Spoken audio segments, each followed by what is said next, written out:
Ladies and gentlemen, Good evening. are you ready? Okay, here we go. You're listening to the Deal Room Podcast. Join us as we bring you the inside scoop on business sales and acquisitions. Get across trends in the area and hear the industry's best recount their real-life tips, traps, and experiences. Now, here's your host, Joanna Oakey.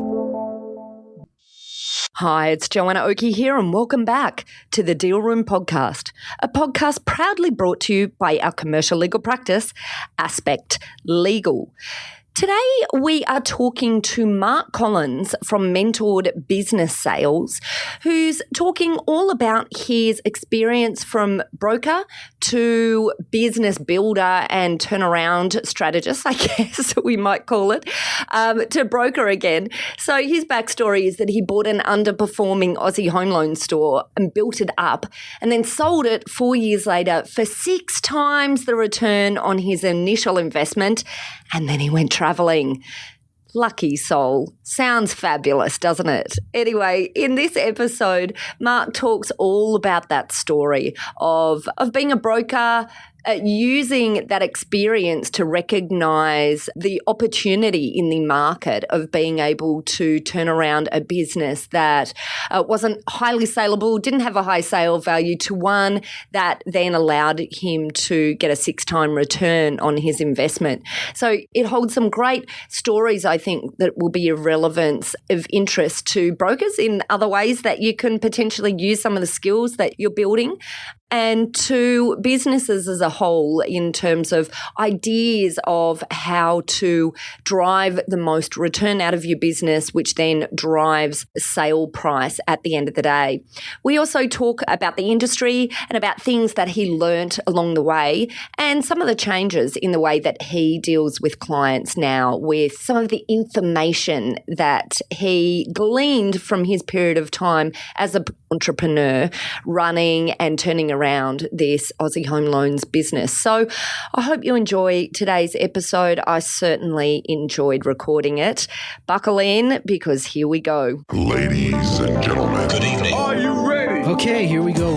You're listening to the Deal Room Podcast. Join us as we bring you the inside scoop on business sales and acquisitions. Get across trends in the area and hear the industry's best recount their real-life tips, traps, and experiences.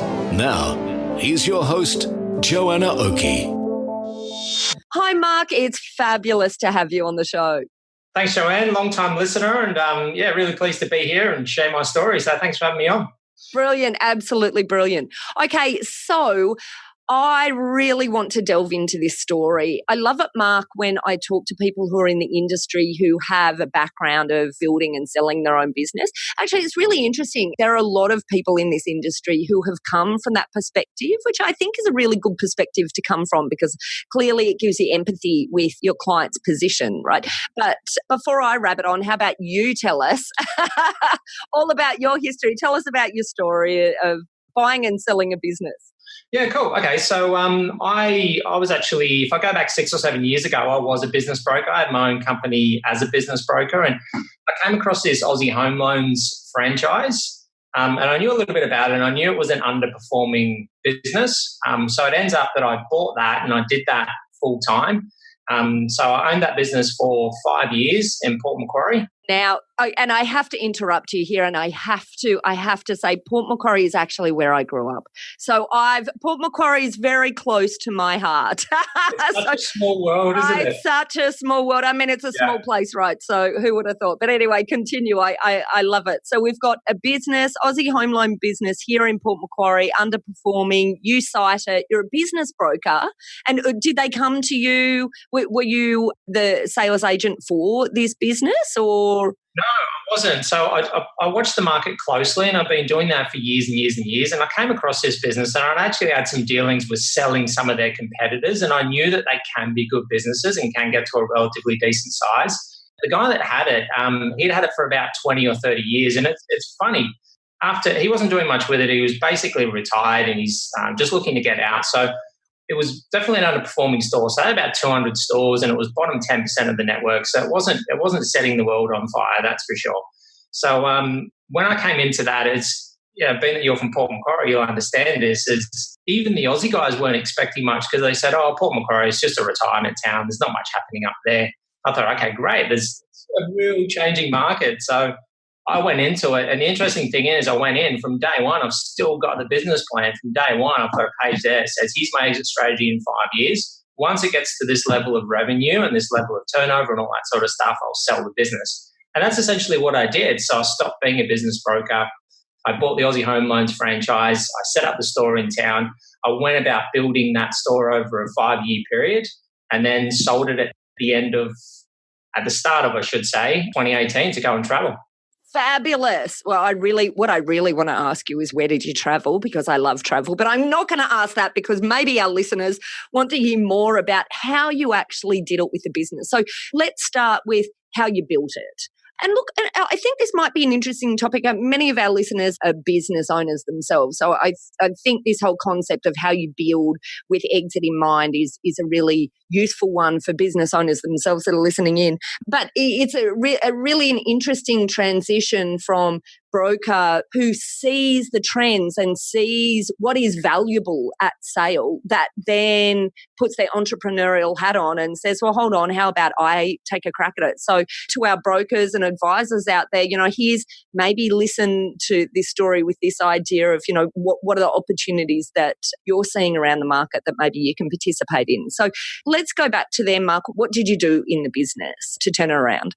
Yeah, just the really basic stuff. So even before I bought the business, I mystery shopped all the brokers in town just to see what their follow-up was like. And then when I was chatting to the previous owner of the business, it was just looking at the simple things like, okay, where are his leads coming from?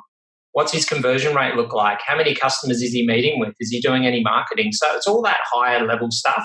And it was interesting because the owner's working in the business day in, day out, and he was working hard, doing loans, all that kind of stuff. But for me, when I was coming into the business, I wasn't looking at any of that stuff. I was just looking at, okay, what are the metrics that I need to change to improve this thing in the short term? And we got some results very, very quickly because I was coming at it from a different perspective. And you can see that with not just this business, but multiple businesses that you look at. A fresh pair of eyes, someone looking at things that sound so simple, but can often get overlooked in the day-to-day running of the general business.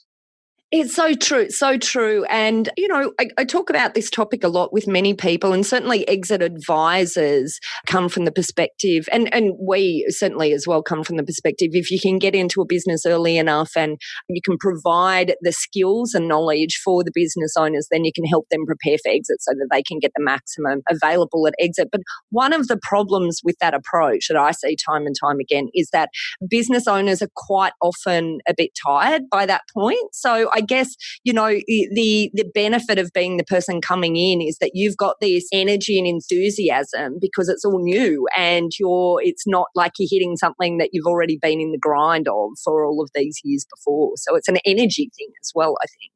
Yeah, most definitely. And, I feel like I'm constantly banging on about to business owners and saying, look, you really need to have an exit strategy. And you might chat to people and they say, look, I haven't got any plans to sell. And you say, that's fine. When I bought that Aussie, I had no plans to sell. I still looked at it and said, here's where I want to be in 5 years' time. And here's the number that I will sell the business for.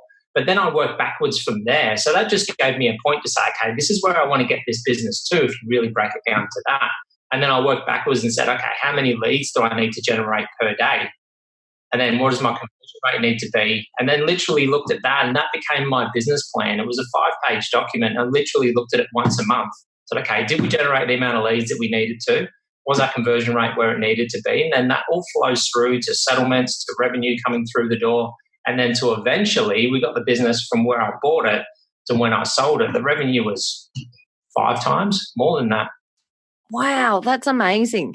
Did you go in with a new team that you took in with some of these ideas in mind, or was it you? Did you go into the current team, or maybe there wasn't a current team? I don't know. Was it just you, or did you go into it to a team or take a team with you? Yeah, so I actually went into it with my wife, and she's got a marketing background. So she looked at with the early stage in terms of referral partners and leads and that sort of stuff. And then in the early stages, it was just about, finding our feet, finding what worked, and then we built a team. And we got really lucky. We built a really great team of brokers and admin staff. And when I sold it, the business was really well systemized, and a lot of those people stayed. So For a new owner, you might look at it and say, well, Mark's done really well out of that. And yes, I did. I've certainly no complaints. But for a new owner, they took over a profitable, well-systemized, good team, good running business. Yeah, right. Okay, fabulous. And so what things or what's the one thing that you did, or perhaps the top two things you did that created the biggest impact in the turnaround of the business? Yeah, I mean, it's probably not going to surprise you to hear this from someone who was involved in finance for 5 years, but I always say to people, know your numbers. I'm a numbers person, so you've got to know how many leads are coming in. You've got to know where they're coming from. You've got to know what your conversion rates are. You've got to know what your revenue is. And most importantly, you've got to know what your profit is as well. Profit's what keeps the lights turned on and keeps everyone paid. And you've got a responsibility to make sure that you do that as the owner of the business. And, I took that seriously, but I shared the numbers. We were a completely open book. Once a month, we'd sit down over breakfast and I shared the numbers with everyone. Because, I think a lot of business owners will try and either keep that to themselves or think that that's their primary responsibility. But you're only one person. If you've got a team of 4 and 5, then share it around. Good ideas come from everywhere. And did you share with them as well that the plan was exit? No. People knew that I had a plan, but I didn't want to share with them the finite end point to say, look, after 5 years, this is what's going to happen. Because it wasn't fixed. It was when I get to this point, that's when I think I can achieve this number for the business. But yeah, I guess to answer your question, no, I didn't share that with the staff in the early stages. Yeah, it's interesting because some of the things you were talking about earlier about sharing, the everything, and then obviously there's this sort of line, well, not quite the everything, the grand plan, maybe not. And it's interesting because as business owners who are building to exit, building to a particular plan, I know that there's business owners even who are at the point of exit, there is always this question about when do you tell staff? And, there's some approaches that relate to staff knowing and being part of the plan and then having incentives that are linked to that, so they're building the exit plan. And sometimes, of course, it just is not the right thing to do because it can create fear and anxiety and instability. And I think generally when people take the decision to share that kind of strategy with their team, generally it's only a management level anyway, not, everyone down to the receptionist type discussion. But it's interesting. It's sort of looking at these questions, always interesting, I think, for us and everyone involved in the industry. So the things you did that created the biggest impact essentially were all around the numbers, knowing your leads and conversions and profit. Just as a, transactional type question, how did you track your leads and conversions? Did Aussie already have that sort of system as part of the franchise, or is that something you created when you went in there? Yeah, so they had a CRM system. So if anyone called or emailed or whatever and inquired about a home loan or any sort of finance, then we put it into a CRM system so we could run a report at the end of the month or the end of the week and say this is how many inquiries that we had, and then work our way down from there in terms of who went to an appointment, who lodged an application, what deals are settling, all that kind of stuff. But if I was to pull back one further step than that, when people would call us, then we got into the habit of asking them how they found out about us. And not everyone can answer that question. So they might say, oh, well, look, I think a friend spoke about you, or, I've seen a billboard or whatever it may be. But, that started to give us a pattern in terms of what was working from a marketing point of view and what wasn't. Well, it's interesting you're talking about this because many of our listeners who might be brokers or advisors or accountants, are dealing, it's the same similar sort of business in that we're all about leads and conversions as well. So it's a really good important point, I think, for any business to be measuring those leads and conversions and obviously profit at the end of the day. It took us about 2 years to get enough information to sort of look at it and say, okay, our marketing is best spent in this area. And most brokers will tell you most of the business comes from referrals. So we found that at the point of settling a loan, that's when people were most likely to refer you on. So they're happy, they've got a house and they're moving in, that's great. So we started sending settlement gifts to our clients, but we'd send them to their workplaces. So generated a bit of a buzz, and we could always see you'd send one to a workplace, especially if it was a larger organisation, you'd then start to see people coming in that also work there as well. So you can connect the dots, and we could look at it and say, okay, if we're going to be sending, settlement gifts to people at their workplaces, then we could see the business that we generate out of that. So it was quite an interesting experiment. Yeah, fabulous. Okay. So then looking at the process of selling a business. So was this your first time sitting in the that client seat? So sitting in the seat of the business owner actually selling the business? No. So I've done that previously with other businesses that I've been involved in. But to be fair, I did reach out to other brokers as well. And I won't go naming names, but I decided to do it myself because, there wasn't many brokers in Port Macquarie. Ones that I did contact that had a good reputation and whatnot, they were based interstate and wouldn't come and see me. And I thought, how are you going to be able to sell a business without being able to sit down in front of the person that's going to potentially buy it? So, and you'd been a business broker in the past anyway, right? So you sort of knew the process, you knew what you were doing. Yeah, and there's definitely some hand holding that needs to go on with someone that's buying a business, and also there's a lot of emotion that goes with selling a business as well. So you've got to kind of match those two things up and make sure both parties have a win-win. And for me, I was able to sit back, because yes, I have a background in business broking. I am a business broker, but I was able to sit back and know that, okay, I'm comfortable where this situation is going with the people that inquired on my business. And there was no stress there. I didn't need to push anything. I didn't need to tell people that there was other people inquiring. It's like, okay, take your time. You'll have all the information that you need to make an informed decision. And then I'm happy that out of the people that had inquired on my business, that the right person had ended up buying it.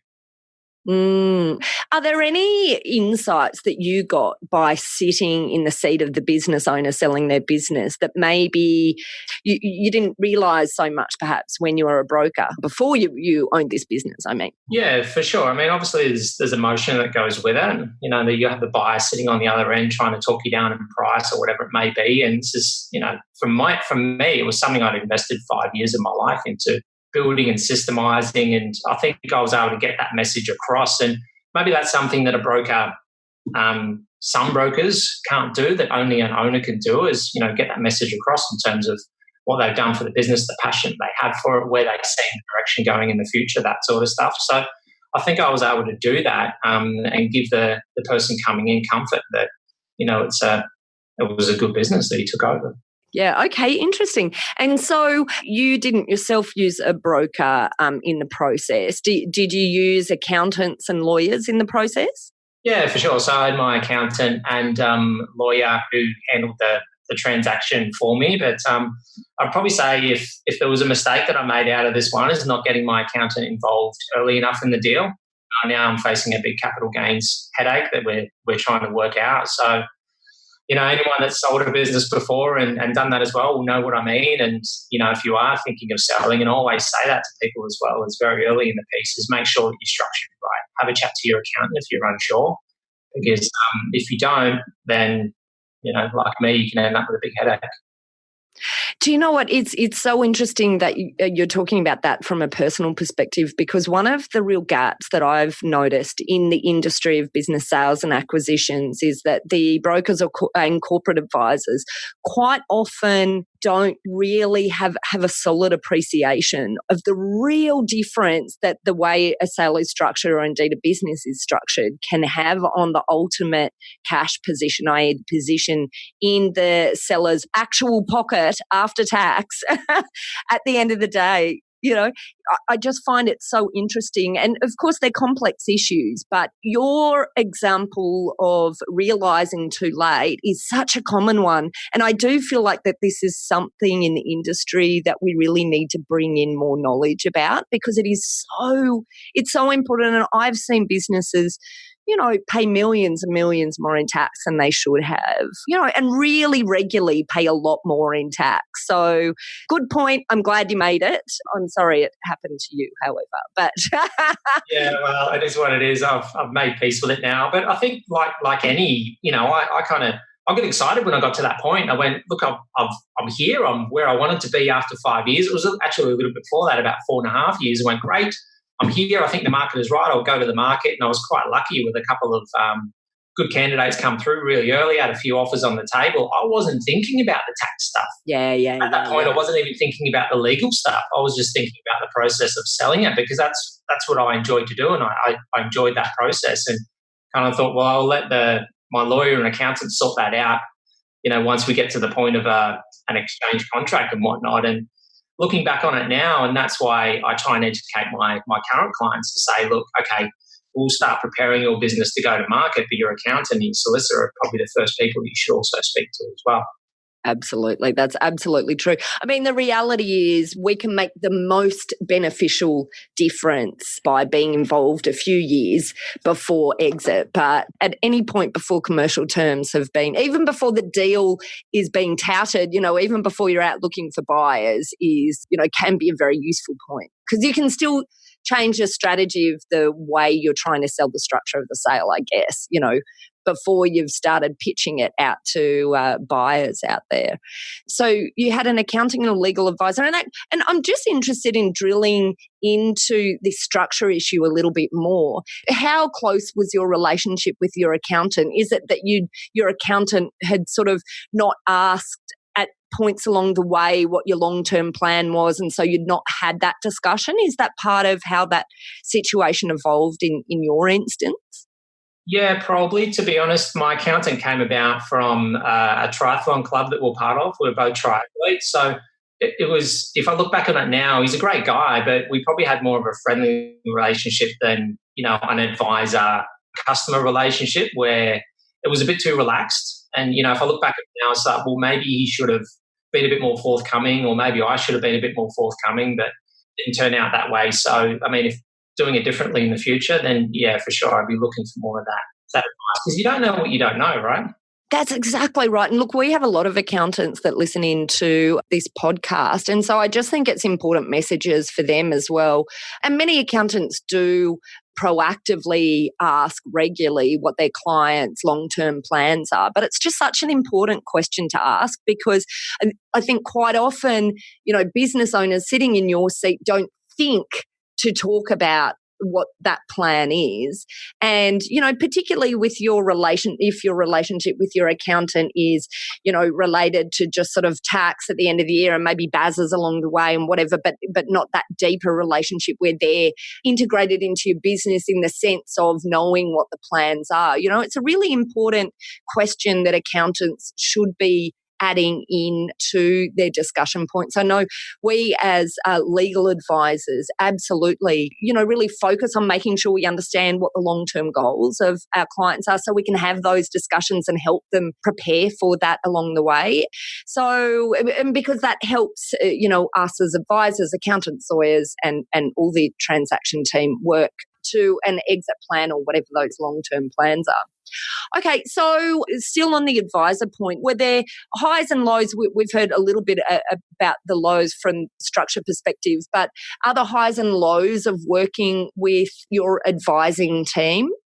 Not really, to be honest with you, but if anything, I just say to, my accountants and my solicitor is that, they're the experts in the area. So, I can call them anytime and I can ask them any questions, but I'm not a solicitor, I'm not an accountant. So I'm looking for them to look at my tax returns or look at my structure or whatever it may be and say, Mark, this is probably the way that you should be doing it. We should be thinking about these things.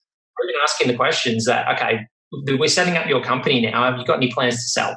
Have you got an exit strategy in place? If so, then you probably shouldn't be, in my case, just a sole director, because you're then responsible for the entire thing when it sells. But what can you do? Hindsight's one thing, isn't it? No, look, but it's really good. It's really useful information, because obviously it's given you now the skills in what you're doing now to be able to arm your clients with the sorts of questions they should be asking of their advisors. And I think it's really useful information for us to be talking about here, because we have so many advisors that are listening in relation to the things that their clients are really needing from them, that they're needing to be led. In an advisory role, we have a really massive responsibility to be aware of what our clients don't know in many instances and help lead them through that process. I think that's the point. Yeah, correct. And I think if you do that stuff up front, even if it's uncomfortable to do so, it's, it saves you from, like at the moment, I'm still working out this with my accountant and we're putting out a fire, so to speak. I'm happy to pay the tax office what's fair and reasonable, but what's fair and reasonable really? Yeah. When there was another way. Yeah, I know. It hurts. I get it. I feel your pain. Anyway, let's not dwell on that pain. Yeah. I can feel it. Okay, so you sold your business. You went off on holidays. How long did your holiday for? Sell us the dream. We want to hear all about the post-exit fabulousness. The dream was absolutely amazing. So we planned it for 5 years. And we still have 2 young kids. So they were 2 and 6 at the time. Wow. I bought a caravan, hitched that up and did the lap of the country. Wow. Absolutely amazing. Such a good experience for them as well, because every state's slightly different in terms of the culture and just little things like here we have the 4 seasons, but you go to Queensland, there's really only 2 seasons, a wet season and a dry season. It's just getting used to that stuff. You can't swim in the water because crocodiles will eat you. And yeah, but it was amazing, absolutely amazing. It was the best time for all of us. And so how long were you away for? A full year. A full year. Wow, that is just amazing. Wow. It wasn't long enough. It had its challenges with a 6-year-old and a 2-year-old all in a little metal box, but it wouldn't change anything. It was amazing.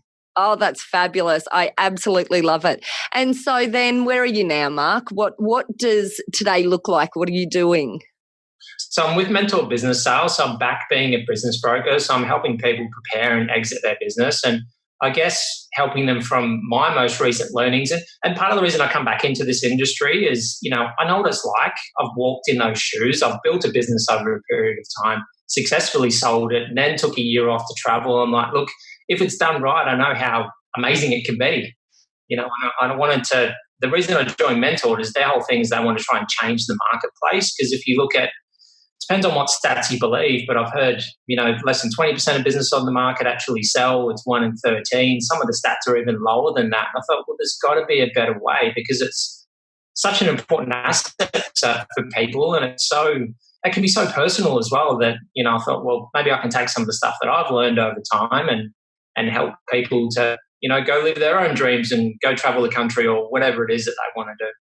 Oh, that's absolutely fabulous. Okay, and Mark, tell us about the title you're using because I actually thought this was quite interesting when I saw it. Yeah, so my title on my LinkedIn is Business Sale Expert and Exit Planning Specialist. So quite a mouthful.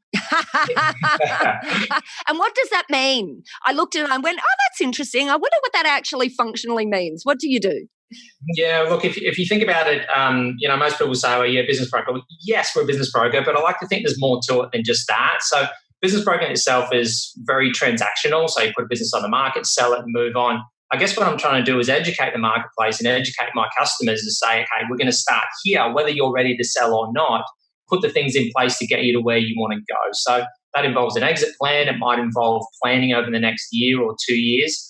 Then when you're ready to go on the market and you're comfortable that you can potentially get what you want for your business and what it's worth, then we walk you through a process of doing that in terms of how to market the business, how to advertise it, how to prepare it, how to find buyers, all that sort of stuff. All right. Well, I love this story, and I'm actually really fascinated. Has your experience of being the business owner yourself and selling a business, then having a fabulous year off, changed your approach now? Like, what are the biggest elements that you think creep into what you do on a day-to-day basis now with your clients that you glean from that experience? I think education. People have, whenever I chat to them, I always ask, do you have an understanding of what your business is worth or what you would like it to be worth? And you hear all sorts of different things. You hear, I spoke to my accountant and he said it's worth this, or my sister owns a shop and she's told me that it's worth this, or whatever it may be. And, some of them can just be absolutely wild in terms of what it is positioned in the marketplace. So, yeah, I'd probably say for me, it's about, getting an understanding where that person wants to be and then educating them in terms of how to get there. And so you've built this business, you sold it, you holidayed for a year. I mean, was the dream all it cracked up to be? Did you, or were you feeling ready to come back to work? Yeah, it's funny because, when I chat to people now and they're just like, oh, I just want to sell and I'm not going to do anything else and I'm going to retire. And, I wasn't thinking about retiring, but I wasn't thinking about doing anything else. I just thought I'm selling and traveling. I need a break. I was quite involved. But I tell you what, after a year of traveling and not doing anything, I was so bored. I was just like, I've got to come back. I've got to do something. I need to contribute. This, you can only drink so many pina coladas on the beach before you're like, stop. That's enough. No one's feeling sympathy. I know, right? But I think about a year is probably right. It was certainly right for me. So yeah. Yeah. And I have a question. Why then, when you came back to the concept of, okay, you need to do something, you want to contribute probably and use your mind thinking about things again. Why did you decide then to go into this broking and exit sort of advisory path rather than doing a buy and flip again? Yeah, potentially. Look, I'm always following the market in terms of what businesses are coming on. I always am looking at that sort of stuff. But I just felt that there's a real need, and it may take time to educate and change the marketplace. But I thought, you know what, if you can experience what I experienced and I can help you do that, then that's a good thing, rather than you being frustrated and have your business on the market for 12 months, 24 months, whatever, and then you end up just closing the doors as a percentage of businesses do. I just think there's a better way of doing it. So you were driven by what you felt the need was in the market at this point, rather than the idea of getting in and flipping again. I mean, hey, look, it takes a lot of energy to get in and turn a business around as well, right? Yeah, absolutely. And there's certainly risk involved with that. It's certainly a lot more risk than if it was a property, for example, because business is dynamic. It's always changing. And if you look at the finance industry, I sold just as they announced the Royal Commission, and from a broker's point of view, that was a big part of how their business was going to operate in the future. It's all been sorted out for now, but that's stuff that's out of their control. There's nothing they could do about that. But yeah, for me, I just kind of, after chatting to multiple business owners, I just thought, well, maybe if I can help you do it how I did it, and you'll have a better experience. Brilliant. Okay, wonderful. All right. Well, look, Mark, I just want to say a massive thank you to you for coming on to the show. Now, if our listeners want to connect with you or chat about your experience further, or how you can help them, how do they find you? You can find me at mentored.business. So you'll see my profile there, and you can find a little bit more about what we do and some of our listings and how we go about it. But I'm quite active on LinkedIn as well. So if you just search up Mark Collins, and you'll see my really long title in there, you'll feel free to connect, and happy to chat. Fabulous. Well, look, Mark, thank you so much for coming on to the program today. I really loved the story. Cool. Thanks for having me, Joanne. Well, that's it for our discussion today with Mark Collins from Mentored Business Sales. I thought it was a really interesting discussion today, all about the metrics that business owners should be looking at and thinking about if they're building a business for exit into the future. Also, some interesting comments there and discussions about communication strategy with team members about exits and about the business journey as a whole. If you'd like more information about this topic, head over to our website at www.thedealroompodcast.com, where you'll be able to get the details of Mark Collins at Mentored Business Sales, and you'll also there be able to contact our lawyers at Aspect Legal if you or your clients would like to discuss any legal aspects of sales or acquisitions. We've got a number of great services that help businesses prepare for a sale or acquisition and to get transaction ready and to assist them throughout the transaction process. Well, that's it for today. If you enjoyed what you heard today, then I'd be very grateful if you pop over to Apple Podcast or your favourite podcast player and leave us a review, and make sure you hit subscribe. Thanks again for listening in. You've been listening to Joanna Oakey and the Deal Room Podcast, a podcast proudly brought to you by our commercial legal practice, Aspect Legal. See you next time.